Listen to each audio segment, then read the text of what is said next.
Welcome to the stream, everybody. My name is Jose. I'm a Golden in Kendo. Today we're going to be talking about Kendo. I have two main videos that I want to show for you today.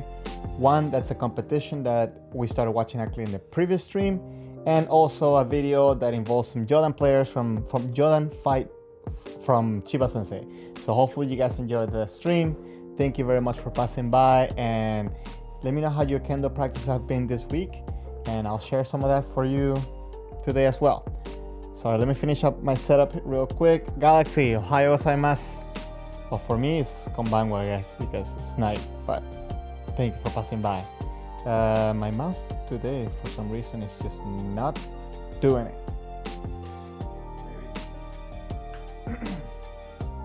Maybe it just doesn't have charge. Please let me know how the volume is with the stream and the music and everything, because I made some changes, so I hopefully it won't be too bad. So welcome again to the stream. I'm gonna get right into it. Let's see. Okay, so last week I did a little section on journaling. If you have any questions about that, if you have any progress that you made because of that, please let me know in the comments. And also I'm gonna share a little bit about my practices this week, but I kind of wanted to get it right into the fights, so hopefully you guys enjoy some of this. Let me see, because I don't have my mouse, so I have to do everything over here. Okay, so this is going to be the third fight. There's been two Hikiwake, if I'm not mistaken. Yeah. Oh, no, this is going to be the fourth fight. Previous fight, hold on, nah, because I don't remember. I was watching another video today. Let's see. Okay, so the red team has the advantage with 2 points ahead, and I kind of wanted to discuss team strategy. Of course, when you're in a team fight, you don't want to be throwing attacks randomly, exposing yourself. So you have to fight a little bit different than if you were to be an individual. An individual, if you are losing, then you might want to approach the fight a little bit differently because you want to take the points in order for you to advance. But if you're losing your match, but your team is in a good position, you may not want to play it as risky. So now red is ahead. It has 2 points and 1 win, and white is going to try to bring it up and try to match up. And there's still 2 more fights to go, so plenty of time to recover. And let's see how Fukuoka, approaches this.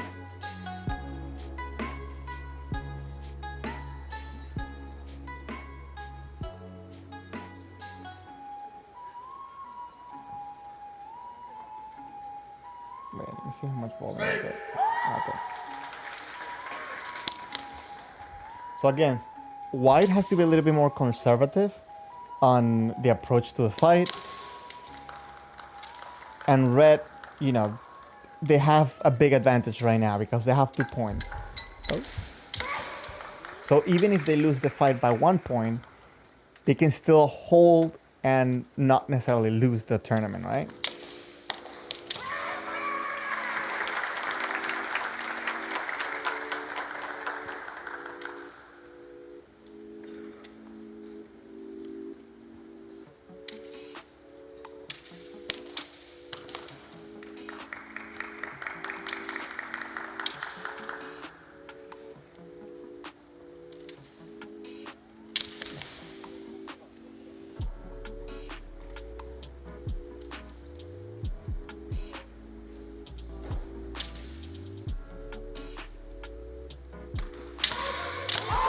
Ooh, so this is a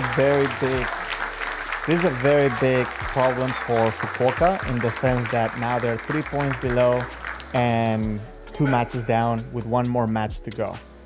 So at this point, you have to, I guess, you do have to change the approach and try to fight it more as if an individual. You want to win this fight, and it's very important to know your position or the team's position as you're in the fight.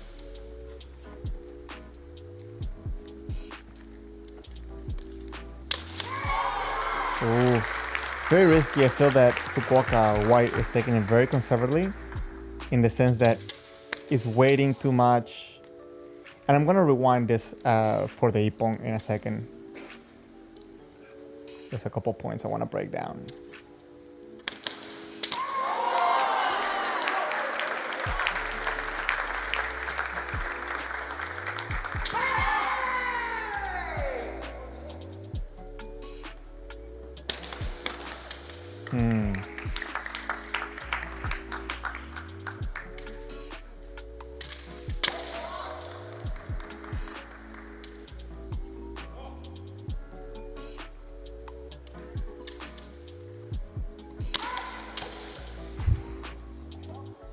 So it's very interesting to see. Okay, I think Fukuoka might get a Hansoku. Maybe White is gonna get a Hansoku.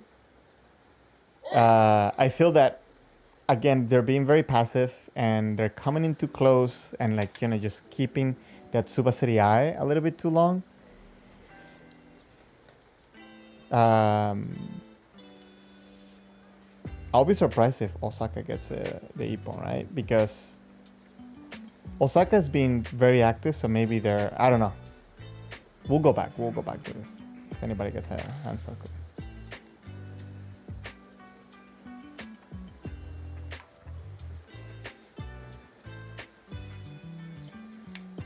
These moments, I wish we had a microphone in the core, right? And we can, okay, yeah, I see White gets a Hansoku.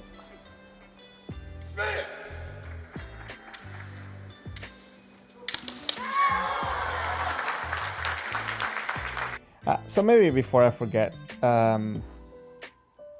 let's break it down for a second. This Hansoku. Why did White get a Hansoku? I think this is very important for us to kind of start practicing our shimpan skills. So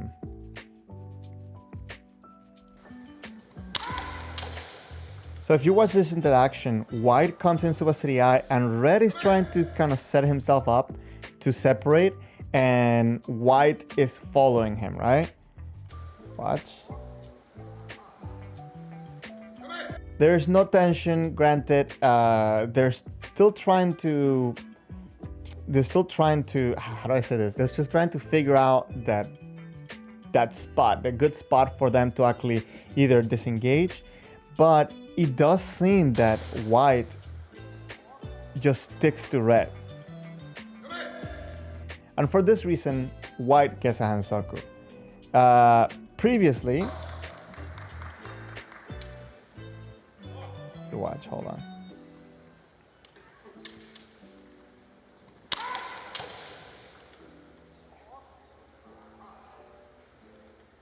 Ah, wait, this is the same one. Sorry, my bad.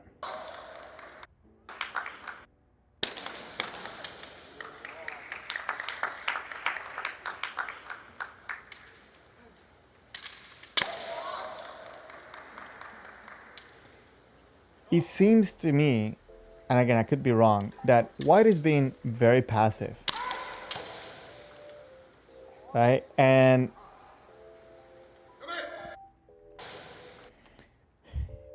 the use of Hikiwaza is not gone. Of course, we're instructed that there's a 3-second or 1 breath of the shimpan in order for you to have the time or the window to execute your Hikiwaza. But the main thing I think that they're trying to do here is trying to keep the fight going without any stalling. So White is closing the distance, and after there's not really an engagement, he kind of sticks to the opponent as he's moving backwards. And maybe this is the reason why here he gets the Hansoku. I don't know. Let me know what you think.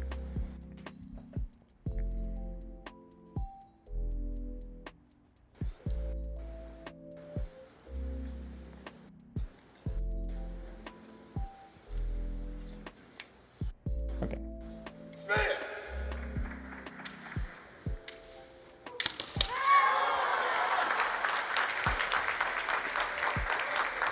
Again, Fukuoka's being very passive. I feel that Osaka is coming in with a lot of movements.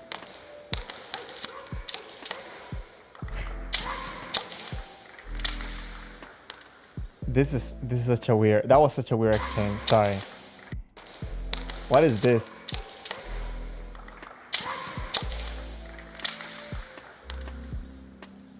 I don't know.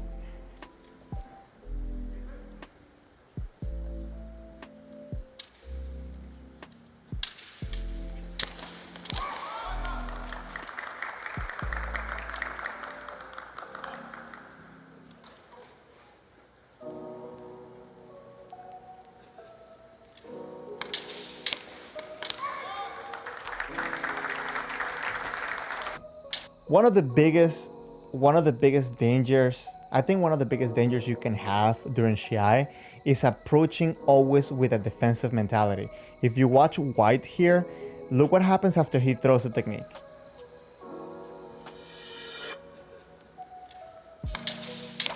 So he hits, but immediately thinks about covering.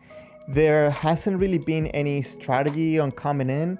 I don't think there has been any, openings that he clearly noticed for him to throw them in. Maybe, I don't know what he's going through his mind, but he attacked, he hit, and immediately went to defend. This could be very dangerous, especially if you do it repeatedly, because then your opponent can start picking up that pattern and then exposing, or your opponent can pick up that pattern and then target the areas that you're exposing. So for example, here, so maybe he covered the kote, he's open on the do. Maybe if he lowers the sword a little bit later, his opponent can get the men. So there's going to be a lot of opportunity, especially if after the technique, he kind of gets flat-footed.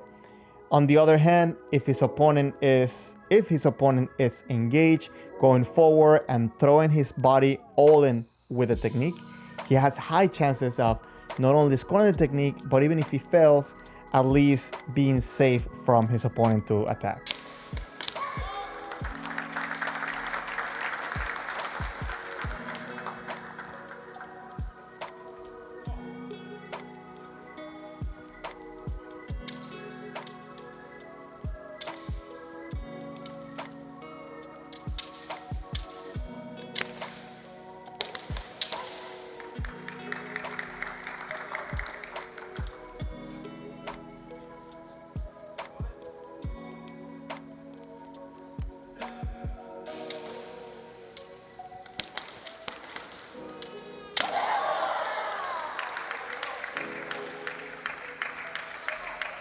Yeah, even that point where White came in and had somewhat of an opportunity,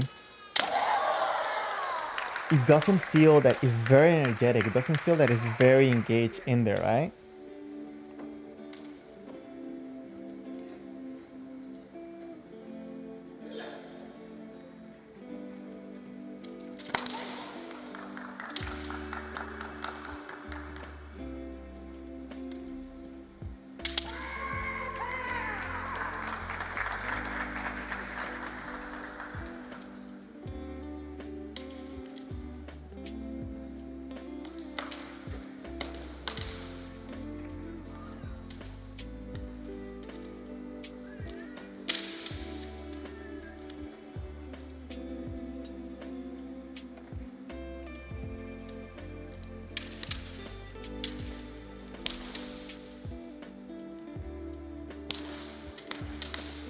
Oh, that if there's a spot to push, I guess this could be the spot to push, but I don't think they would have given Hansoku if would have come out there.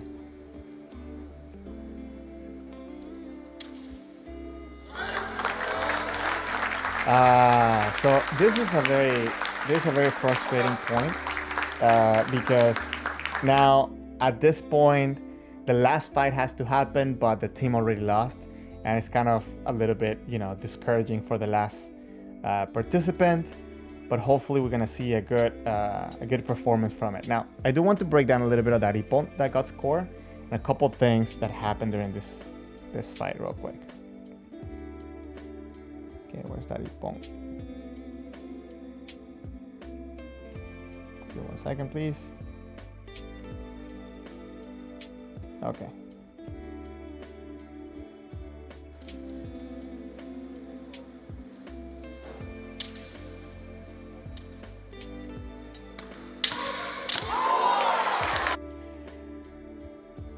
Always be ready to do another technique. Even if you threw everything with one technique, you should try to make your body able to attack again as quick as possible. So watch this in slow motion.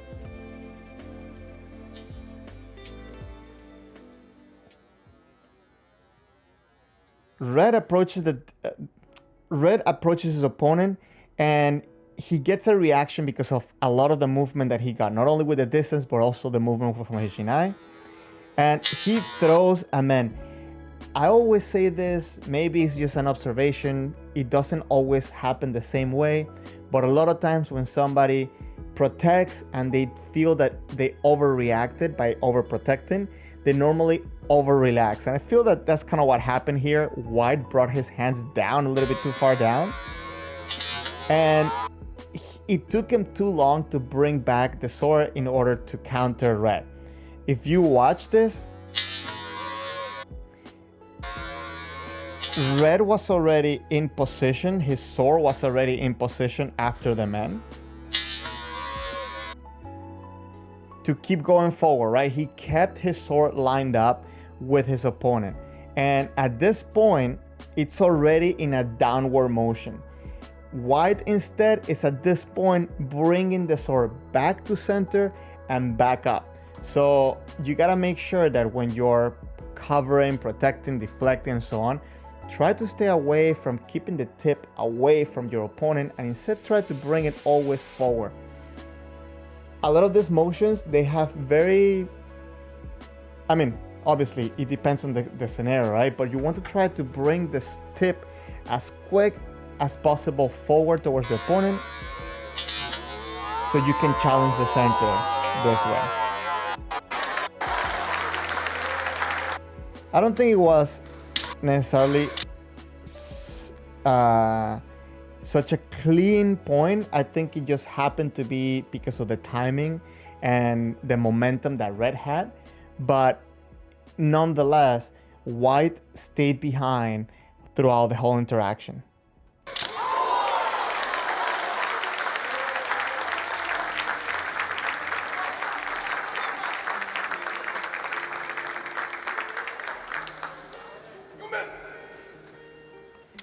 Now, there was another point that I wanted to make here. Let me get there for a second.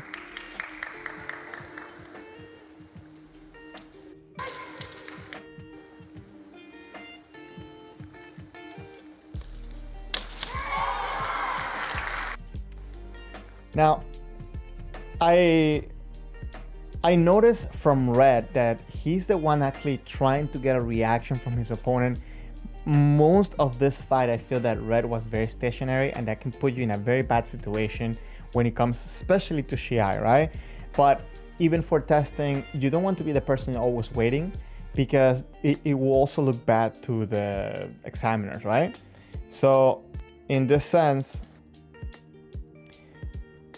Red, if you watch Red, how he approaches the distance, watch. He takes that half a step sharply, and now he's in a very dangerous distance, right? So at this point, he has to stay ahead from his opponent if he wants to kind of have the advantage. And he does. And the way he does that is by keeping the engagement on the back foot, pushing forward. Even when he's defending, even when he's blocking right now, his back foot hasn't changed. He's ready to jump forward. And immediately when he switches the angle of his sword, he's pushing in. Yes, he missed, but I want you to keep in mind just the engagement of the back foot and how quick was he to push forward to be ready when he thought there was an opening. Now, as you see, after he misses one, look what happens. His body has the perfect position to go in for another technique.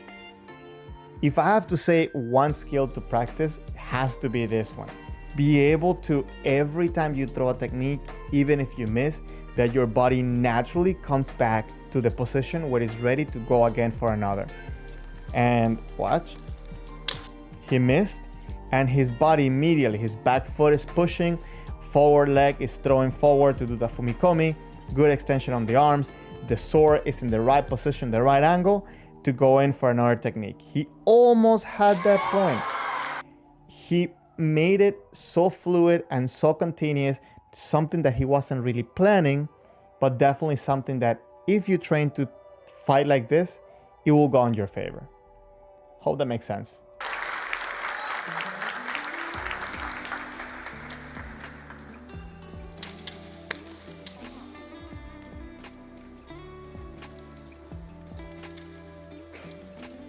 And on the other hand, there's a point where white actually does the opposite, right?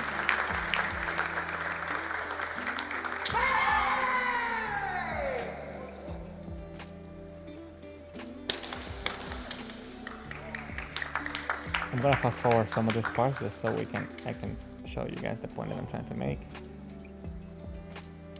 I think it's here actually. No. Sorry, maybe it's after the hand circle.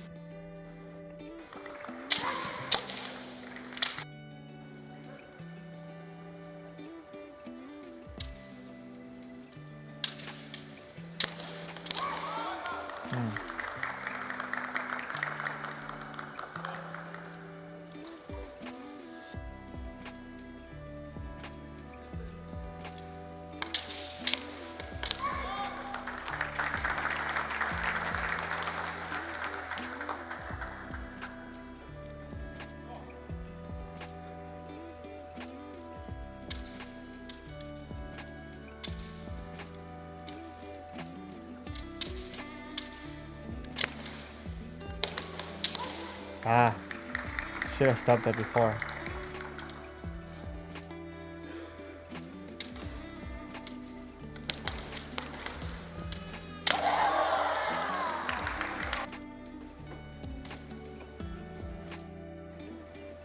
Okay, if it's not this one, no, it's not this one. Okay, so never mind. I'm just gonna keep going forward with the fight.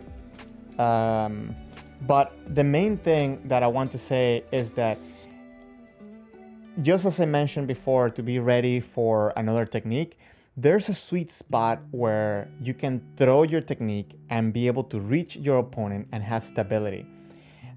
You gotta know this, and you have to practice yourself to be able to throw yourself with that stability. Many times when we're trying to reach, and something that I see normally on people, they create this habit that every time they throw, their body's off balance, right?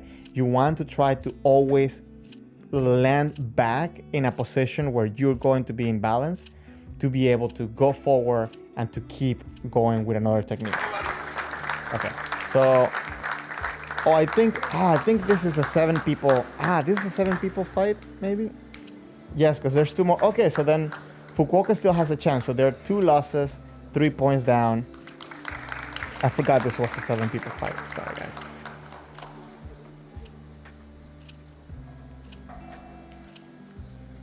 Oh, so no, wait. So there are 3 losses. Yeah, 2 kotes, 1 man.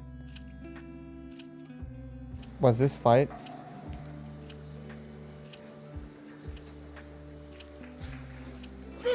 Now I'm confused because this last fight was a man, right?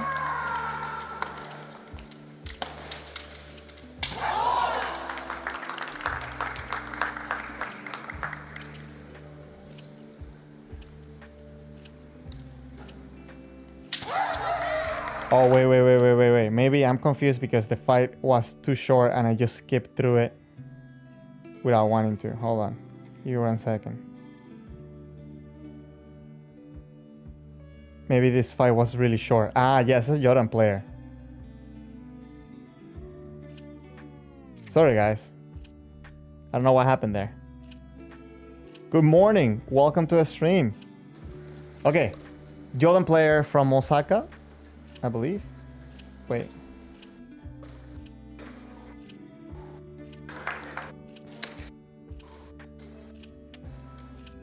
Okay, sorry guys.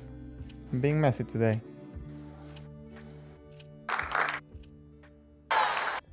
I guess for some reason my stream, my feed jumped forward too far.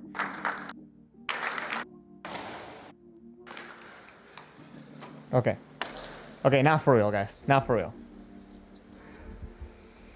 My bad.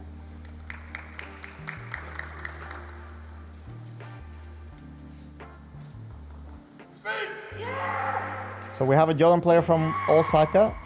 Fukuoka is taking a very classic stance against Jordan.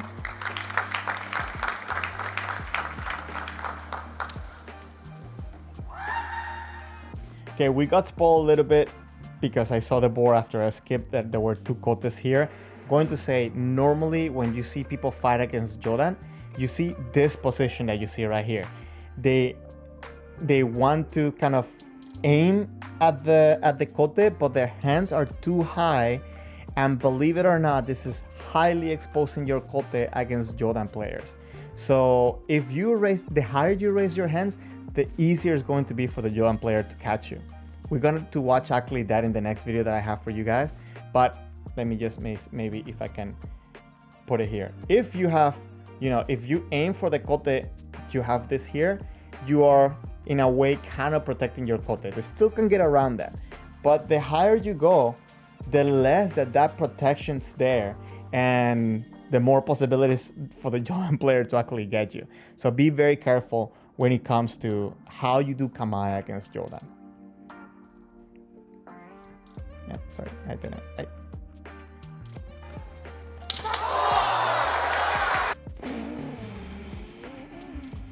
That was a cool kote. Sorry. Deserves slow motion, right? Oh, but he missed. Oh, that sucks. Okay, you gotta be careful because a lot of times your posture, the sound, the energy, a lot of these things can give the judges the impression that there was an ippon. And I think this is one of those cases. Watch this. The kote came in a lot higher than it should have been. But again, everything there, it came out with such energy that looked like a kote, right?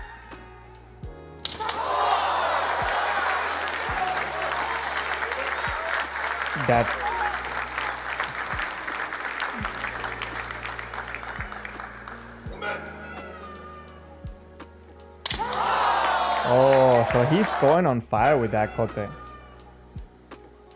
And again, if you watch, a big part of it, as I said, even when the hands are not so high, they can still get around to get that kote. Understanding distance against Jodan is very important. Very, very important. If you can't really judge the distance between you and your opponent in Chudan, then Jodan can be a very big challenge. Very, very, very sharp kote there. Right, sorry, my chat here is a little bit chopped up, so let me try to open it up a little bit. Yeah, he got super lucky because the man was totally clean against that Jodan player. Totally.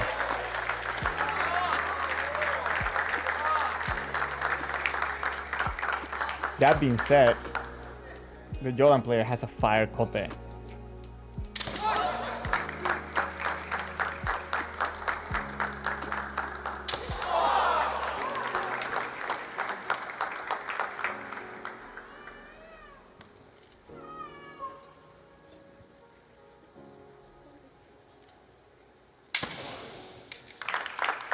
So again, this position right here, this covering can be very exposed against a Jodan player, especially if they do morote kote, right? Because they can actually control the sword to go around.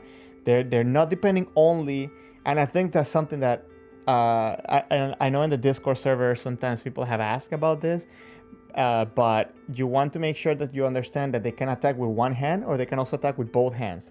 So yeah, please be mindful of that.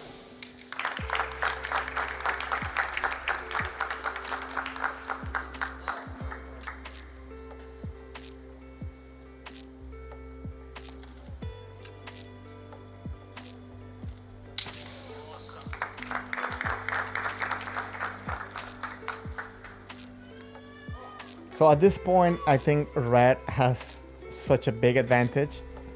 They can experiment a lot. Or they can, not experiment, but like have more fun, I guess.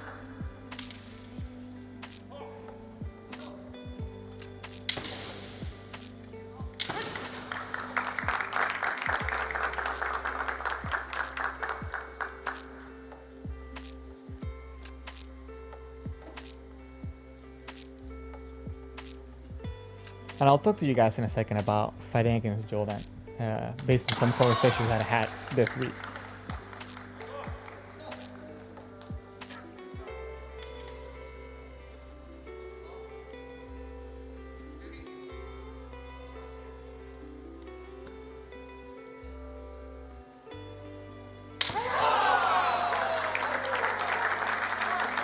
So if you see that guard that he's changing, the Chudan players changing the angle from one side to the other,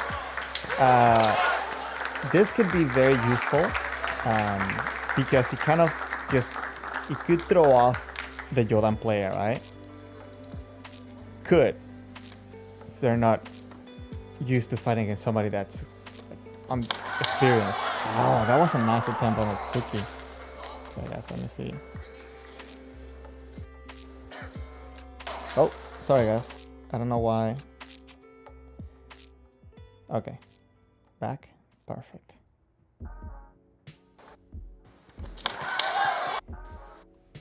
That was a cool attempt on that Tsuki. Very, very useful technique against Jordan players, especially if now they feel confident with their speed that they allow you to kind of come a little bit close. And even if you're not so close, the Katate Tsuki, it's also a great tool, because you have a little bit of extra reach. But in this case, he used both hands. He missed by so little. That was such a good attempt. And one of the things that you gotta keep in mind when you're gonna do Tsuki is your distance. In this case, he's coming in a very close distance, but again, he doesn't hold back on the energy. Very cool. Very cool, but he missed just by ever so slightly.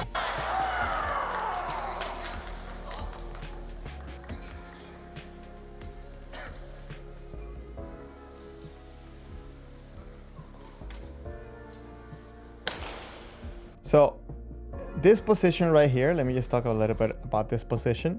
This position, it's a very interesting angle, especially if you can close the distance, because you can go for the right kote immediately once you have the distance, and it could be very tricky for them to process it. That being said, you also have to be careful, because I mean, it's somewhat of a safe position, but you also got to be careful, because you kind of only have one way to go, and they could kind of get, let me just have my little shinais here. So if instead of covering like this, you're covering like this, you know, depending on the angle, they could come around this way and actually get you. So you got to be careful and be mindful too. It's not something that you see it often, but if your left kote is above your mune, it becomes a target. So be mindful of that, because if you see it, it could also be possible to reach that kote there. Abigail, good morning. Thank you for passing by. Thank you for being here. And I make edits. Thank you very much for subscribing. Welcome to a stream if you're here. And Abigail, you have to call me sensei. Jose is fine.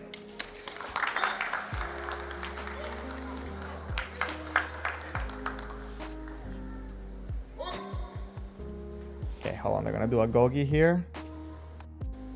Are they gonna give a hansoku? Ah, they gave right a hansoku. Let's go back a little bit and try to figure out why.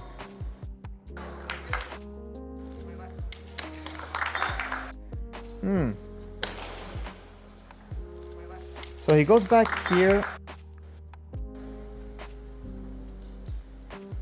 Let's see the previous interaction before that. Wait.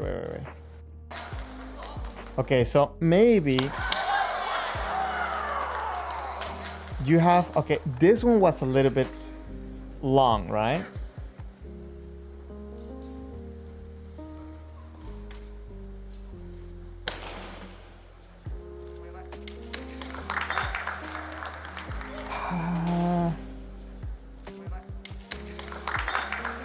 So again, further information is required for this, and this is something that you have to be very mindful. The easiest way that I think I have heard when it comes to understanding how to not get a hansoku is that if you're doing anything on purpose to stall the fight or, to avoid fighting, the judges could give you a hansoku. So maybe in a way it will kind of seem as if kind of stalling the time by closing the distance, by not really being in an engaged position to fight. Maybe this is the reason why they give the hansoku. I think, as a matter of fact, if you guys know Kenshi 24/7, a while back he told me that if you want to understand how to judge ippons better, to watch a lot of the ippons score in the All Japans and all the ippons from the All Japan Federation videos, because you have the highest level of performance and the highest level of shimpanning. So it's a great tool to have in order if you want to understand how to shimpan better, to understand what's an ippon, what's not an ippon. But now with this whole thing with the provisional rules, also seeing and studying how they give the hansoku, why they give hansokus, what they don't, I think it's a very good tool to have. Definitely. Okay. Rice, you're saying, okay, first of all, Abigail, thank you for subscribing. I appreciate it. And Rice, you're saying, not a fan of fighting Jordan and had to fight 2 back-to-back at a team practice last weekend. So what was your strategy? I'm going to talk a little bit about it, because actually my last video is against the Jordan player, against Chiba Sensei actually. And it's going to be towards the Chudan part. I'm going to be talking more about the Chudan part rather than Jordan. But if you can kind of like briefly share your strategy, your points to keep in mind when it comes to fighting against Jordan, we can discuss it further.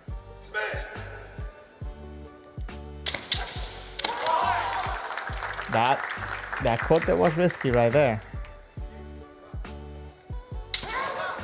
We.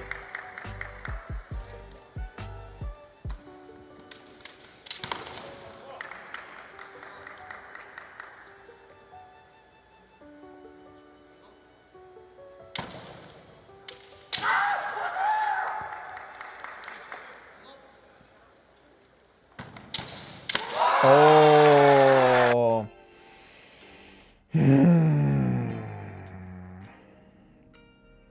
You guys saw it, right? Watch. He went backwards and raised his hands. Look. He went for a technique. He raised his hands and boom, he got hit. Listen, again, many people think that by raising your hands and having the tip towards the right when you're fighting against a Jordan player is going to keep you safe, but it actually increases the chances for them to use morote kote and get an ippon on you, just like it happened here. If you watch, White throws a technique, throws a man, then decides to cover himself up by having the tip to the side but keeping the hands up. And if you watch what Red does, uses both hands to change the direction of the sword and immediately get that ippon. This is a very dangerous position to be in if you're fighting against a Jordan player. So don't think that you're protected by covering, putting the tip out to the side and having your hands up. Very important. Hold on. Let's watch it full time, full speed. As soon as I saw that he kept his hands up there, I knew that Red was going to throw that kote.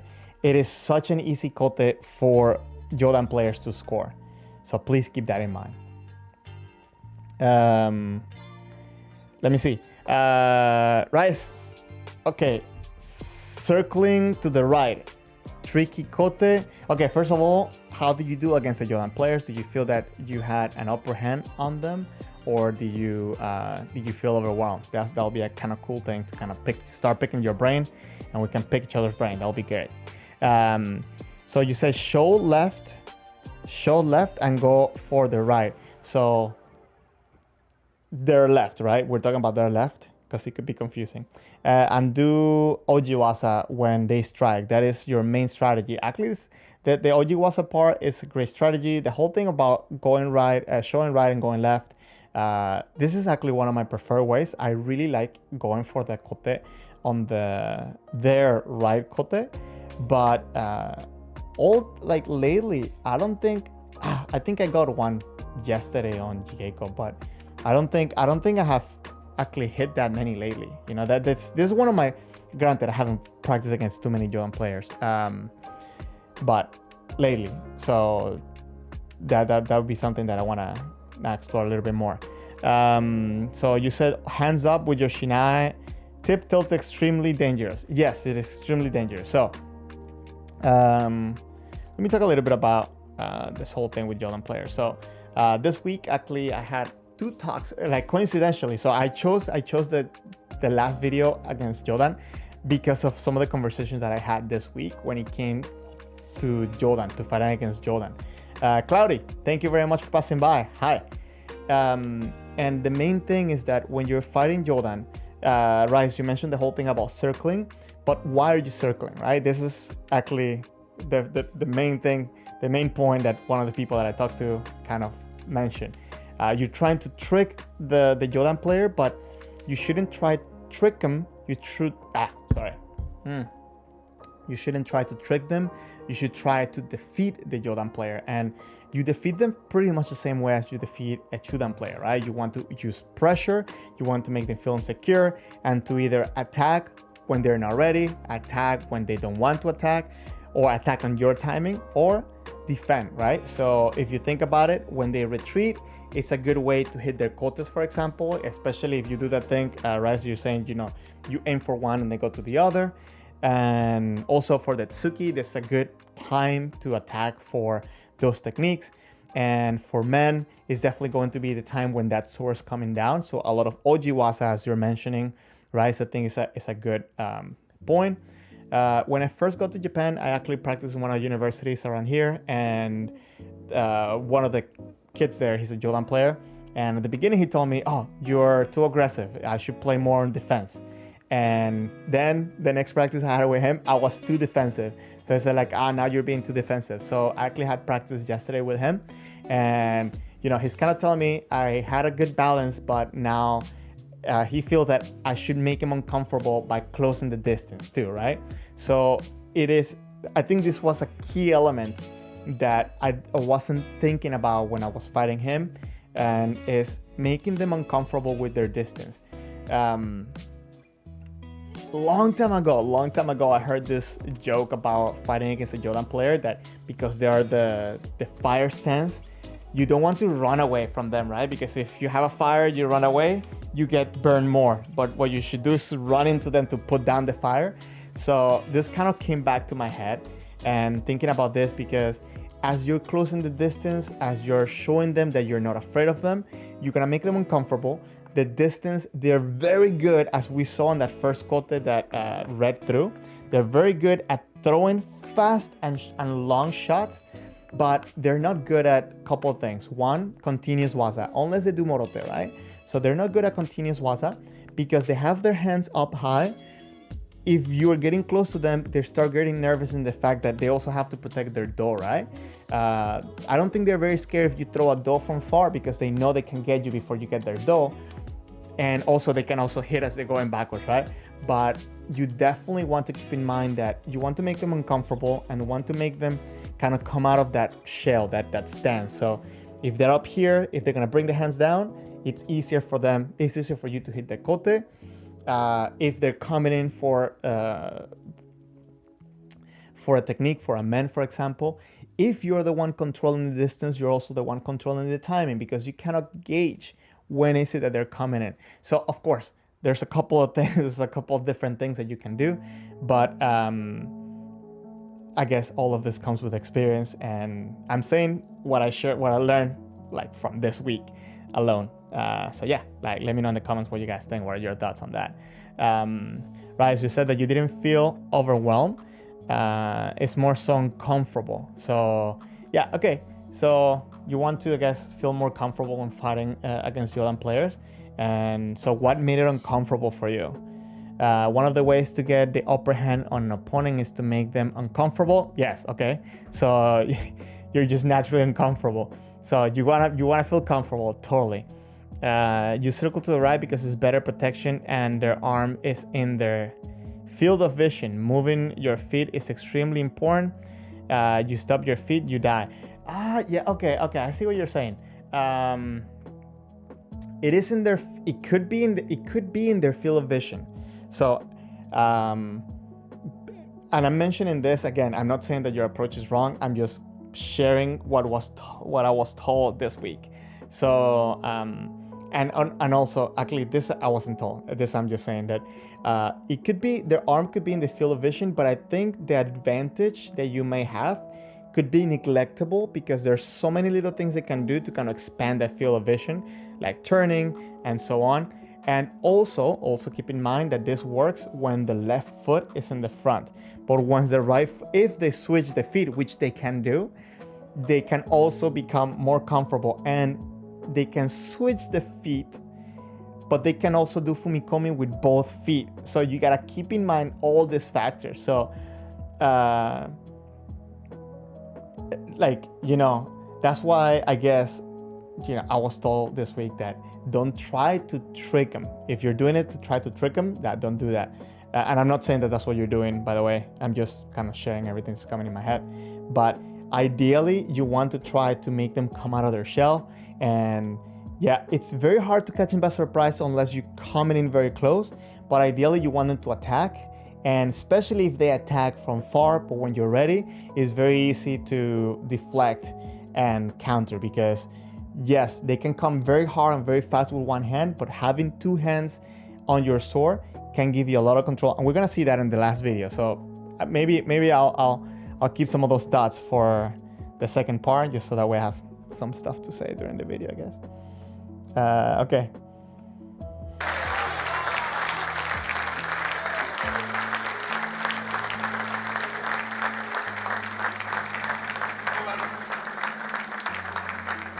Great match. By the way, guys, if you haven't, check out the Discord server.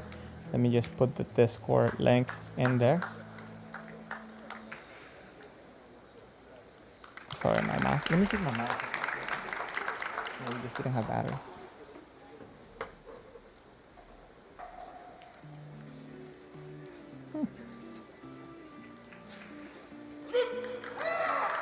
Okay. No idea what's going on with my mouse.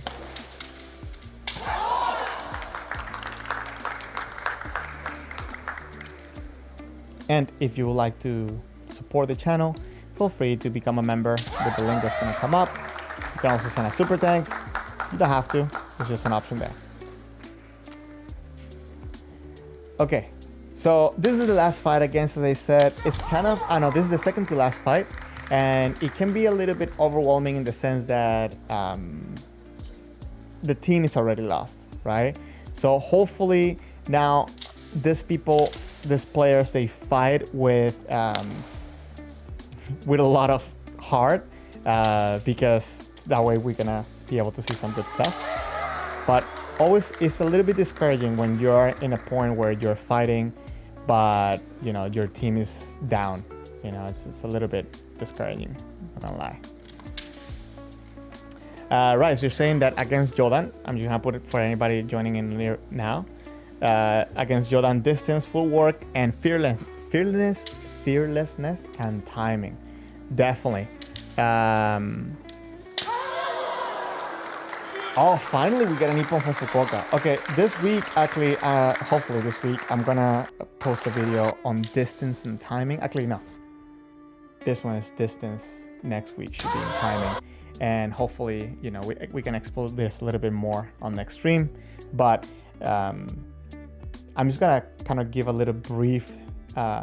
If you guys have any questions, you can let me know. But there's not only the distance when it comes to your knowledge of how far you can go, you have to also assume how far they can go, but also the distance between you and your opponent is key to make the openings, right? So many people, and I notice it often, if you watch like these videos of Jigeikos, and I notice it on myself as well, that sometimes when you're trying to create the pressure, you end up in this distance very close, but it doesn't really benefit you at all to actually try to start putting pressure from here. So there is a reason why we have 3 distances defined in Kendo, I think. And there's a reason why Toma is one of those distances, and something that maybe a lot of people don't kind of take in consideration the advantages of understanding Toma and how to put pressure from Toma rather than waiting to get in here. Many people, and you see this often, many people, when they're done with a men, for example, they turn around and they get back into Kamae immediately here. This is such a waste of space, guys. Such a waste of space. I don't know. Let me know if you have any questions about that. Rice is saying, not Sensei, just your personal experience. NFA, not financial advice. Not Sensei advice. That's hilarious. NSA has to be, we have to coin that term, man. NSA, not Sensei advice. Totally. Okay, sorry. I wanted to kind of explore this ippon real quick. Let's watch it. Okay. There's 3 main times when it's, I think, the most ideal time to attack.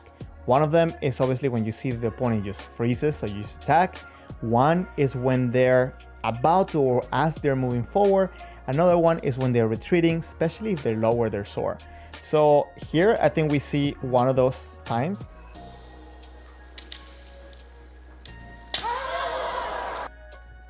And you have to know how to approach your opponent as you do this. And look what White did. He comes in with a sharp motion forward, trying to apply pressure, try to give pressure to the opponent. Wait. Okay, so now White, the distance is a little bit too close, right? So White comes in to kind of give a little bit of that pressure. And maybe at this point he was thinking about doing a technique. Regardless, he kind of held back and he changed the timing. His back leg is engaged and he went for that technique when the moment was right. So if you watch this, right, so we're talking about distance and timing, right? This is a good way to kind of see the use of distance and timing. If you watch, Red is going to go backwards, White is gonna come in, but instead of just attacking in one motion, he kind of delays the strike briefly.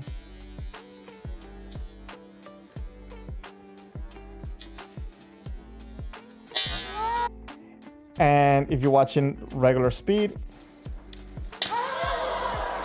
this little delay, it's enough to make the opening appear. If you watch this,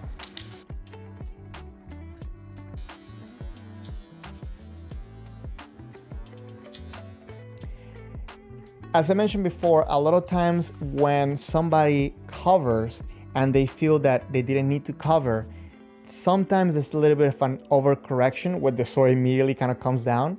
And that change of timing, I feel that that's kind of what happened here.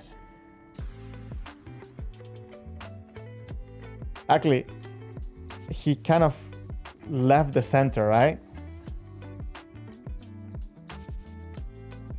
So by having this little change of timing, he made the opponent kind of cover one way, but then say, okay, this is not what I needed.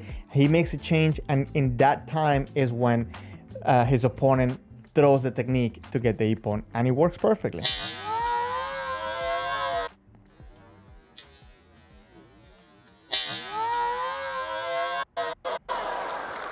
So understanding distance and timing, it's key. Also, because he was going backwards, you have to understand that you have to approach it a little bit different as if the person was coming forward, right? You also have to play with the timing and the distance on that. That makes sense.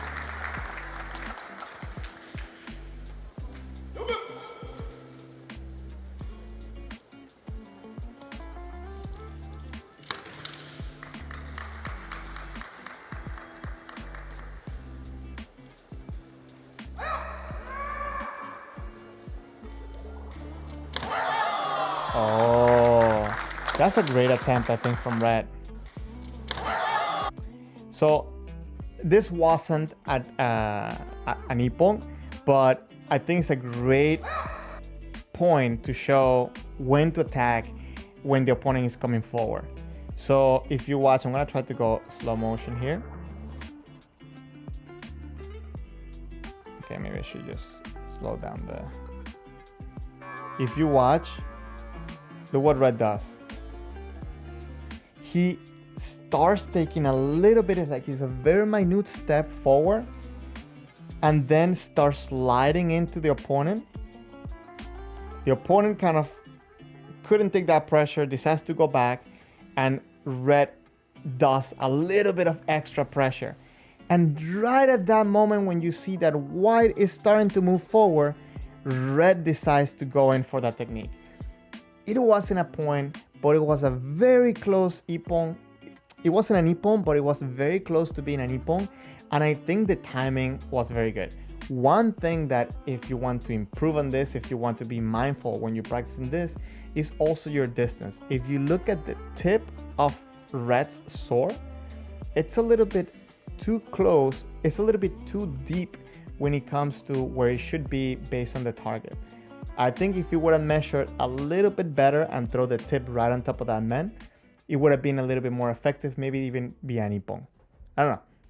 Let me know your thoughts on this.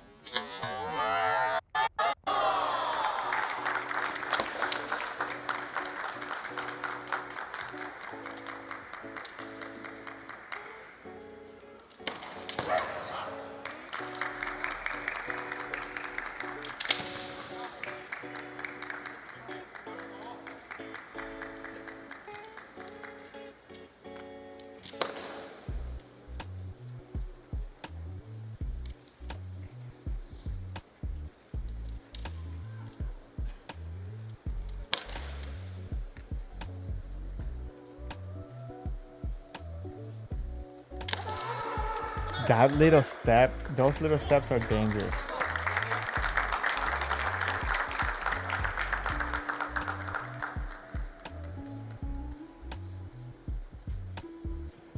I don't know what happened here. Fast forward a little bit.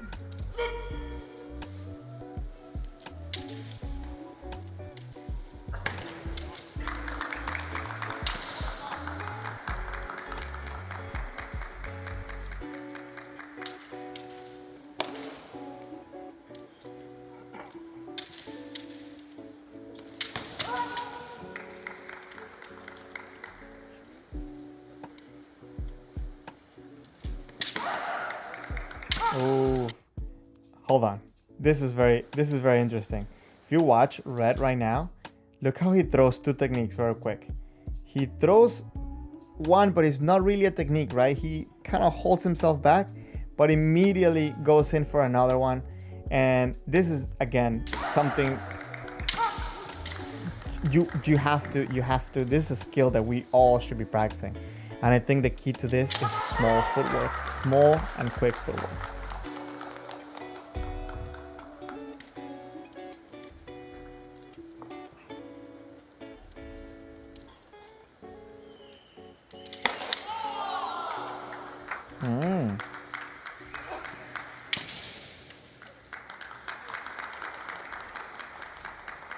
Yes, that was definitely a good man feint.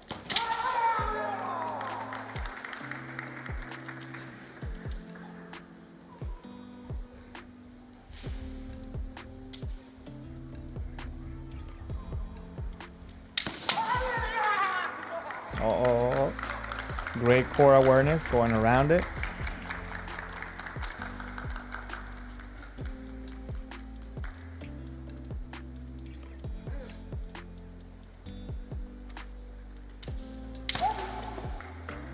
This distance again is very dangerous. Being so close, very dangerous, and there's a lot of tension. The difference here is a lot of tension. Many times I see that at this distance where they're so close, there's people start putting tension from there. Pressure should come. If you watch it, they start the pressure from even outside, right? Coming in, and the pressure increases.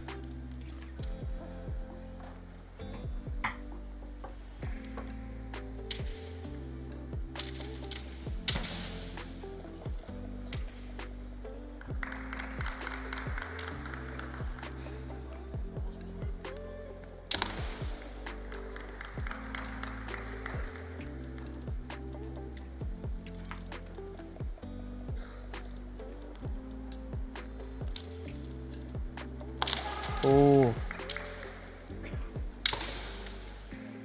So again, no hansoku. There was an attempt there for a technique after they touched, but again, no hansoku. I think those points are very important to keep in mind. So you see, red is coming in. Okay, time is over. But if you watch that exchange, red was pushing in the distance.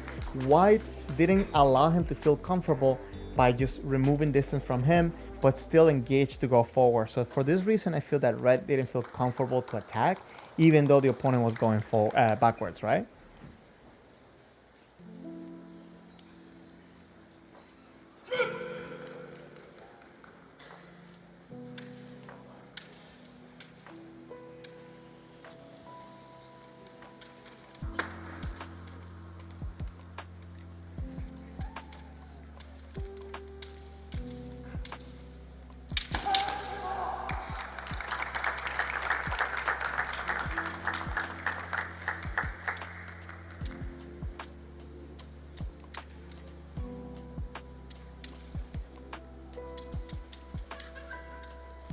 If you see, there's a lot of control on the footwork from both competitors right here. Oh, by the way, I don't know about this. Let me look at it for a second. But normally, yeah, okay. So if you look at the competitors, normally this interprefectural matches, they're done. I think it's always seven people and different age groups. So you see, I like watching these because you get to see different populations of Kendo. You get to see from different age groups, but also they're not like all police officers. Sometimes you have a police officer in there, but it's a very big diversity. So here it's supposed to be kind of like the highest rank of all of them. And you get to see a little bit of a different Kendo, right? From what we saw from the first match or the first matches till now. So I think this is always cool. If you guys can watch some interprefectural tournaments, I think these are cool to watch. Especially if you want to compare different styles of Kendo.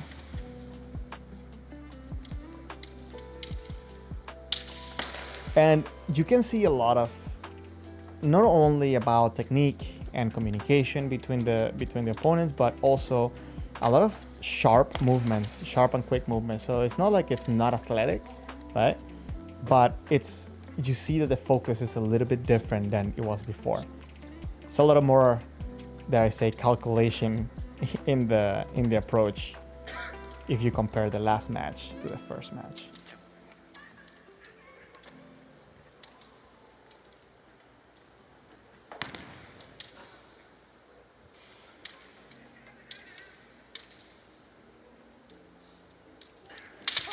Oh, so this was very tense. Okay, so this, if you watch this moment right here, normally many people tend to get stuck, or they tend to get sloppy at this point, right? And a lot of it, I think, is because people come in with a lot of tension, so there's not a lot of fluid motion after this. And both Kenshi at this position had a good motion to kind of readjust and regain back their own position. But then notice this, right? There's an attempt of a hikiwasa, not necessarily full hikiwasa, but there was an attempt or a swing, no hansoku there. And I think it's because it was done fluidly between the moment where they actually got into the subaseriae and the moment that they decided to separate. Okay, great use of the reach. So look how clean he comes in.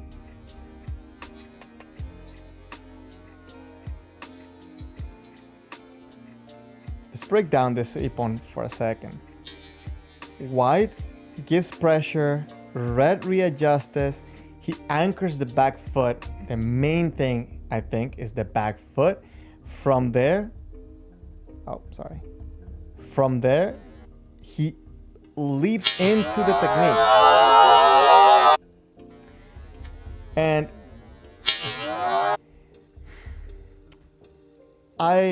when I'm doing Jigeiko, I'm always trying to approach my opponent and be engaged, because I think that moment where you come in, many people sometimes they either put their weight forward, they disengage the sword, and this is a very critical moment to be alert. And I think the little lack of attention at this point caused that ippon. You see, Red retreats, holds himself down with the back foot, immediately pushes over at that moment when his opponent dropped his sword. And came in with that beautiful man.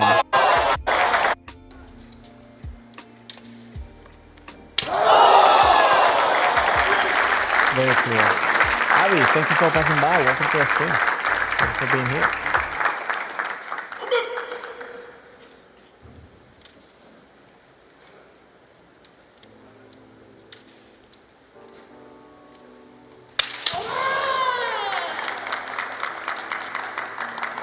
Let's watch this for him. Let me watch this 1 second. Okay, it was a little bit, I thought it was something different.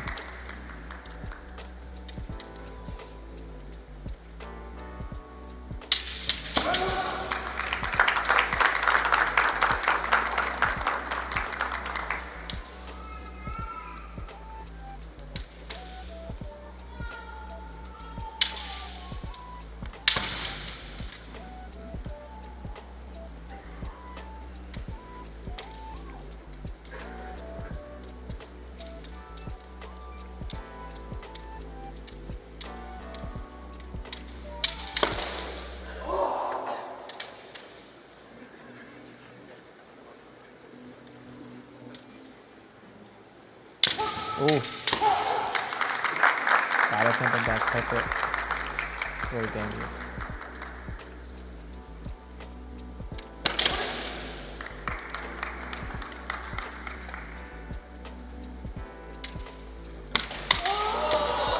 Oh.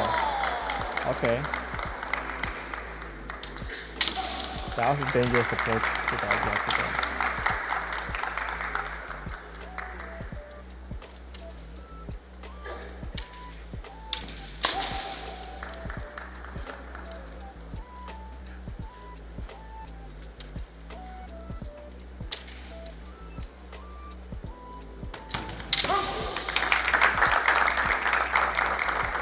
Throughout the whole, I think the whole team from Fukuoka, they've been very passive, right?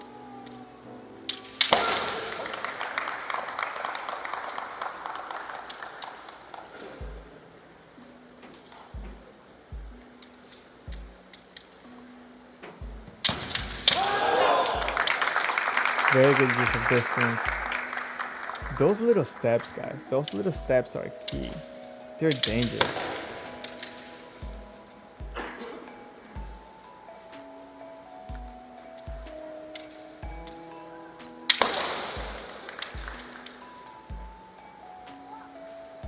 Guys, if you haven't, take a second and please hit the like button. Really helps the stream, helps the channel. And of course, if you haven't subscribed, make sure you subscribe.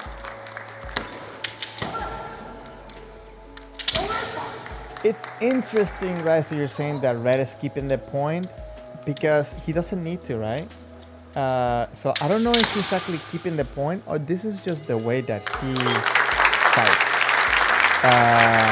Dimitri, hi from Athens. Awesome, thanks for passing by.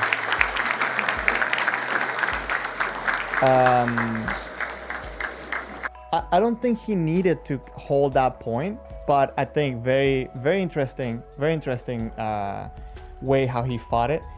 It's very good to see, I think, with the way that the rules are now. I think that it's interesting to see how the fight kind of goes a little bit more fluid, I think, in my opinion. So I know at the beginning there was a lot of resistance in seeing how the rules are going to affect Kendo, the removal of Hikiwasa, but I don't think it has done anything bad when it comes to what that when it comes to the development of Kendo, I think it actually has done a lot of good, especially once we start getting shimpans that understand, including myself, right? That understand better the rules, when to do certain things. But if you have to be shimpan, the best way that I understood it, that the way that it was explained to me, is that you're avoiding people stalling the time. You're avoiding people to do things on purpose to not fight. So that's the main thing. Okay, the second video is actually going to be against a Jodan player, someone that I believe many of you might know, Chiba Sensei and Nakamura Sensei in this video. What I'm going to do is I'm going to put this video on the chat. That being said, because I think this is a great video.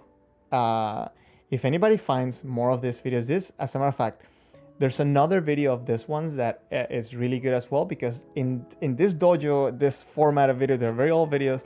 They have the camera from the top and they do a little bit of analysis at the end of every good interaction or ippon and so on. So I would like to find more of these videos. This is the second one I found, and I think it's great video. So if you can keep an eye out on this, and if you find them, send them to me, let me know. That'll be awesome. Avi, so what's up? Actually, I was gonna tell you that I actually fought a Nito player this week.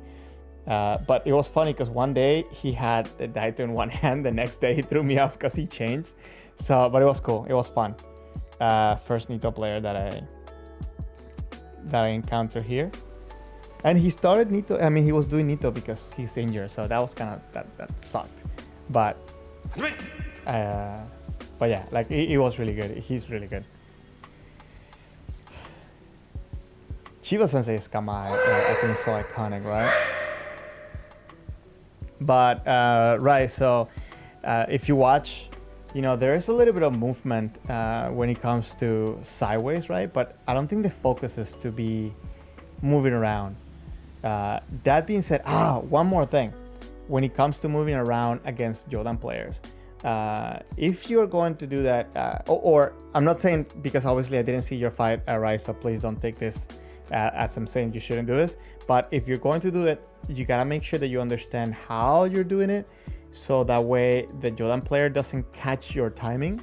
Because if you have somebody that's really good, they can understand when you're going to move and then kind of anticipate that and use that to their advantage. Try to make you like nervous, or to kind of hold back in the middle of your step and then kind of catch you off guard. So please be very mindful of that, how you use the motion around a Jodan player. If you watch, look how low what's Nakamura Sensei, a Chudan player, is keeping the tip, right? It's not up high. The hands are below the mune, and it's keeping a good projection of the sword forward. He's not leaving the tip. He's not putting the tip outside of the center. You saw it. I think you saw it better on this angle. Hold on, right? That he's keeping the tip on there. Like on this side here, it looks a little bit high, right? But if you saw it from the other angle, you see that he's keeping it towards the opponent. And again, I think he's trying also to bait him to come down. This was very uncomfortable, I think, for Chiba Sensei there. If you watch, let's see what happens there. What did Chiba Sensei see that said, okay, it's time for me to attack? If you watch, Nakamura Sensei is kind of playing not only with his sword in the sense of keeping the movement there, but also slightly with his body. He just kind of went back after he put the pressure forward. I think, and again, this is an assumption, please don't quote me on this. I think that Chiba Sensei put pressure and he was expecting to go from that pressure. They're not fighting for Shiai, right? So at this point, I don't think anybody cares that they got hit. They're just gonna keep going. But even though that he got hit, Nakamura Sensei, he kept his poise. And I don't know if this will be enough to kind of cancel the ippon if it was gonna be a tournament. I think it will be depending on the judges. But I think it's a great show that, he wasn't moved. And if you look at it, Nakamura Sensei, he didn't flinch, right? Like he didn't like move back or anything. He just kept his center.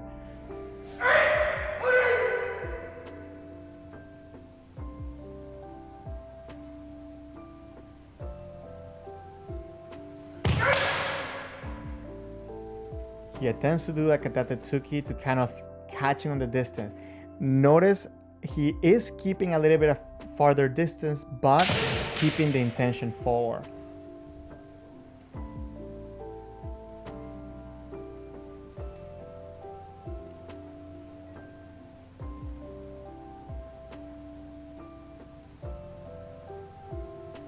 You see these little motions forward, trying to get a reaction.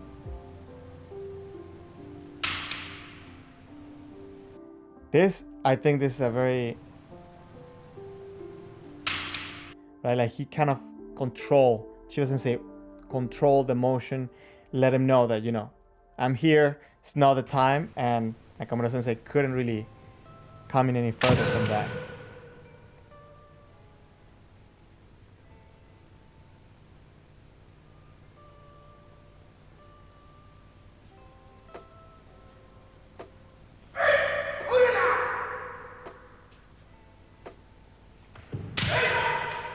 So this was a very interesting approach, in the sense that Nakamura Sensei came in and immediately came in with a technique. He kind of caught Chiba Sensei in the moment where he's kind of adjusting his footwork. Actually, no, he didn't. Like, he actually made him kind of flinch back a little bit, and then he threw a technique. Chiba Sensei was, I think, solid at that point with the footwork, but still, I don't think he felt comfortable to challenge that man.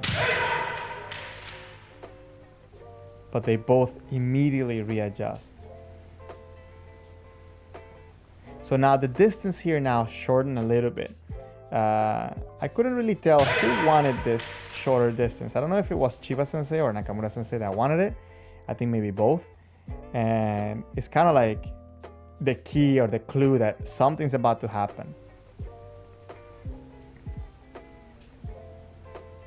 And I feel that this happened because both of them are kind of understanding a little bit better the timing of each other. They're understanding that maybe their approach from that distance they were before wasn't getting the result they wanted. All of these things we have to keep in mind.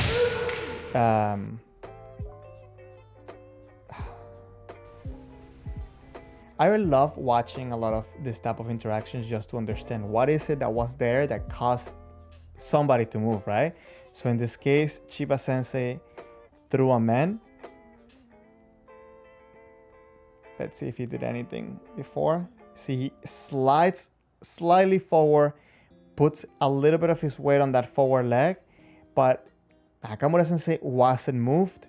All he had to do is just readjust his body slightly, and he was able to dodge the technique. So this is one of the main things I feel that is important of why you want to cause a reaction before engaging into a technique, is because a lot of times your opponent kind of is able to anticipate if you didn't make him react, if you didn't cause a motion in them, they're going to be able to anticipate and with very little effort control you. So you always want to keep in mind that you want to try to make them feel uncomfortable before you throw yourself into a technique.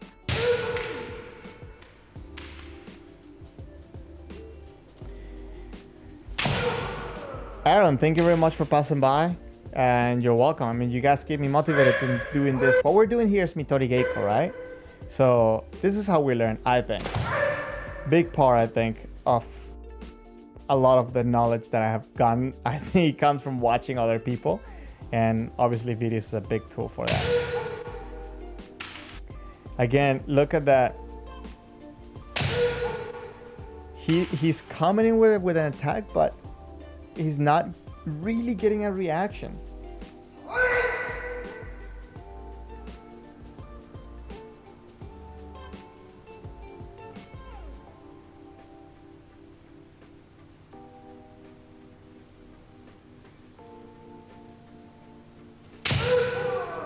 Now, if you watch, look how Nakamura Sensei is approaching Chiba Sensei. If you watch a little bit before, okay, look at the distance that they had here, and then they end up in this distance, which is a little bit closer. And if you watch the footwork that Nakamura Sensei is using, look how little by little he is kind of taking ground. Now he gave up a little bit of ground, right? But he's putting that pressure forward, keeping that back foot engaged, and trying to get that reaction, that motion from Chiba Sensei. And now look how close he is, right? Even though he's very close, he's able to anticipate still that Chiba Sensei was coming. You see, he put pressure. He saw, okay, I didn't get the result that I wanted. And Chiba Sensei start coming forward. And with a very relaxed move, he's able to kind of put himself in a little bit of a safer position, right?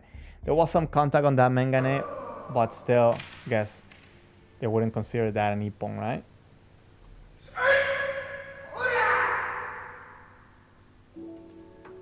Again, look how close he's coming in. He's putting that pressure and looking to anticipate this exact moment, I think.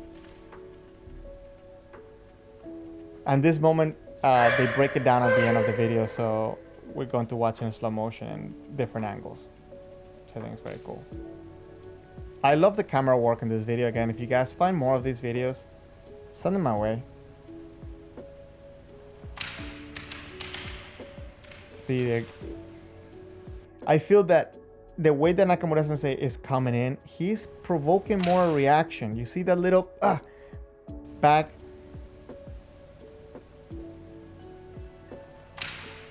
These little details there, they are a win. So this is one of the things that a lot of times when I'm discussing with people about pressure and seme and approaching your opponent, not all the times you're going to get that point, that ippon, right? Not all the times you're going to make that contact. But understanding what do you do to cause these reactions and putting that into your repertoire, I think is key.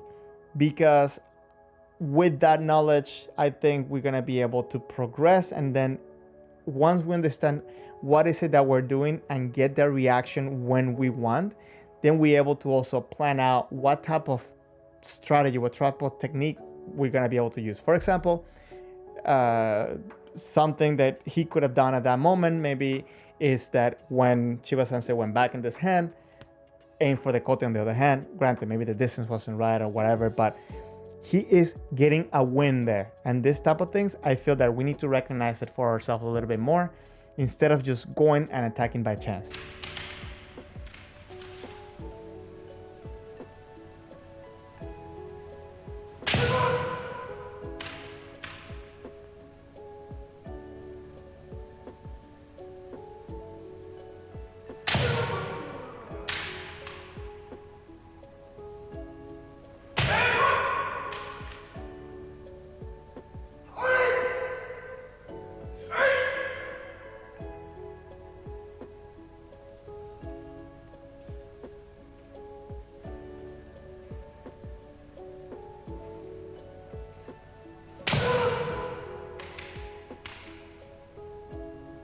See, he's getting no reaction, barely any reaction from Nakamura Sensei.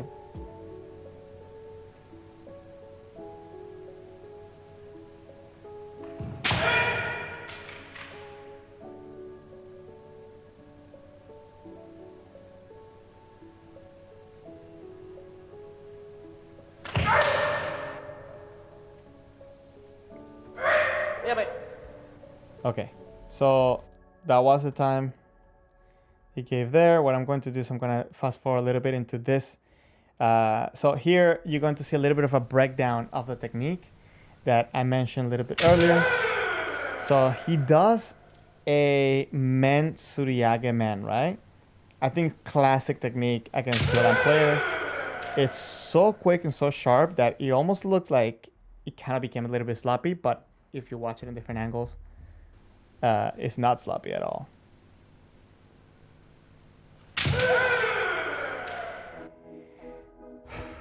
I think this is a great technique to do against Jordan players, and if you watch it a little bit in slow motion,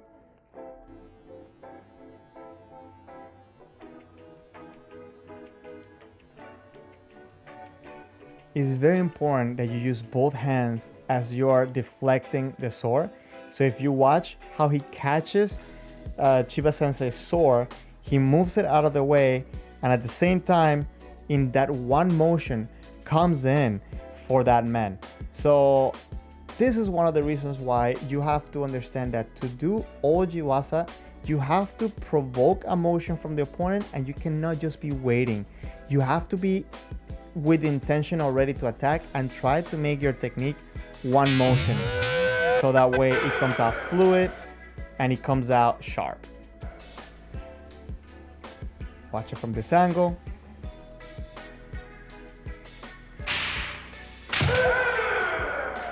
Very cool, very cool. Time.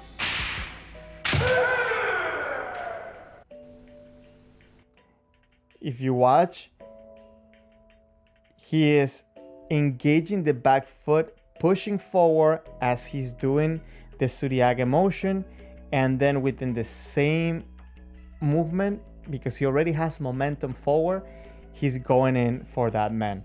And if you watch this, a second. If you watch from Chudan, he's putting a little bit of that pressure forward, and when Chiba Sensei comes down for that man, he's already engaged. His feet are already engaged. All he has to do is let go of his forward leg in order to continue the motion and then coming down for that man.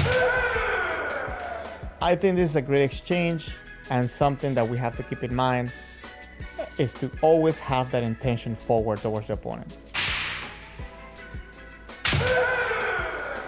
Also notice the line that the sword takes as he's deflecting. See, the sword never leaves his opponent's center. After the deflection, it's immediately there. It's not that he has to go out and come back in. Immediately, one motion into the man. Very important to keep in mind. These sounds are so hilarious, right? Okay, so there was a second technique here. And it was that Tsuki. And again, Tsuki is a great technique to do against Jodan players. If you watch, one main thing is that he has been closing the distance. And when he decides to come in, he's been getting a lot of... Nakamura Sensei has been doing a lot of motions, and if you notice, Chiba Sensei has been a little bit static with some of those motions. So I think that he used this to his advantage to explode into that Tsuki, and I think he had great success on that.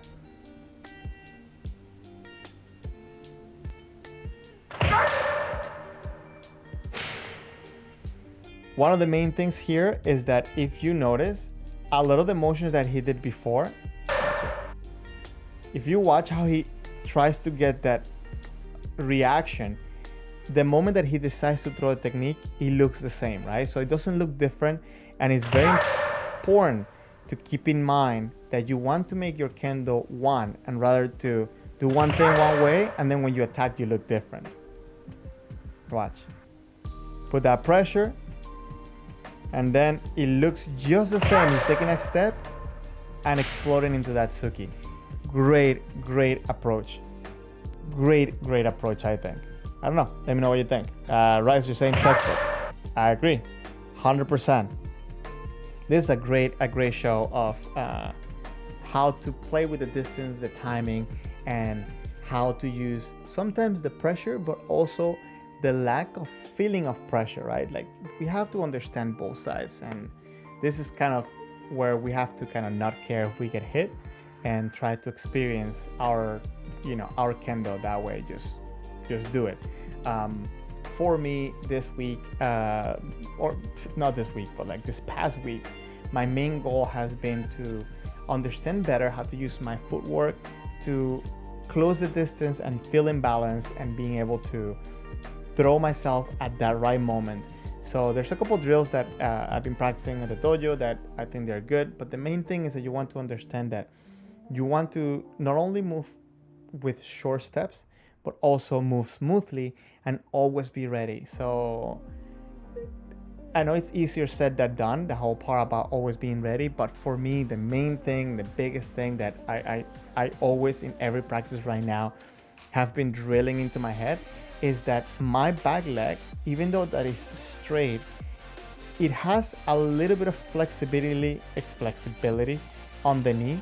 So it allows me to push with the whole leg, because a lot of times I notice for myself that if I'm moving and I feel that I'm tensing up, the first thing that happens is that my left knee will kind of like lock, and then it will not allow me to put as much power forward. This is one thing. Another thing that I noticed that happened to me, and also I noticed that happens to a lot of people, is that when they put that pressure forward, they kind of come in with the upper body, so their weight is on top of the right leg rather than on the back leg. If you notice how in any of these moments where Nakamura Sensei was putting pressure, that pressure was coming from the back leg, and the forward leg was acting as a brake rather than a support. And the other thing, another thing that I've noticed is after that impact, right? After men, and when you're going through, the ability to be able to either turn or go forward and being on balance, it's essential. And being able to move your feet quickly is so important in order to make this happen. And this is something that I think you first have to be aware of, and then just practice and be conscious about it. For me right now, this is one of my main practice points, so I wanted to share that with you guys just to see what your practice points are.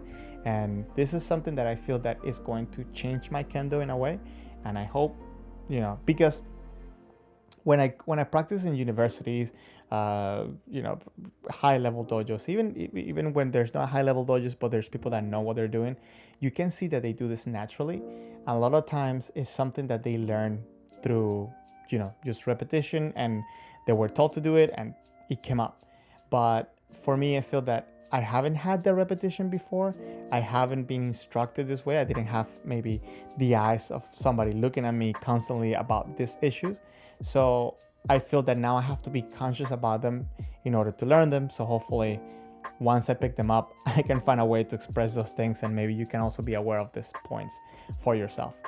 Anyways, guys, thank you for doing some Mitori Geiko with me. If you haven't, make sure to please hit that like button on the stream. It really helps the channel. And if you haven't, of course, make sure that you subscribe. That way you know when I go live. Normally I go live on Saturdays, I guess morning for you guys. For some of you guys, it's night for me. So thank you guys very much, guys, for being here, helping me grow on my kendo and going through this journey with me. So any questions you guys might have, please let me know. If you haven't found the Discord server, we have a Discord server that the link is gonna come up. So feel free to pass by if you have any questions and ask them there. And in the meantime, guys, thank you very much for being here. I hope you guys enjoyed the stream. Thank you, Raz. Thank you, Raz, for being a member of the channel and helping these streams get better. So thank you very much, guys, for being here. I appreciate it, and hope to guys see you next week. Hopefully this week also I will be posting a video. So I hope you guys enjoy that. Take care, guys. Bye.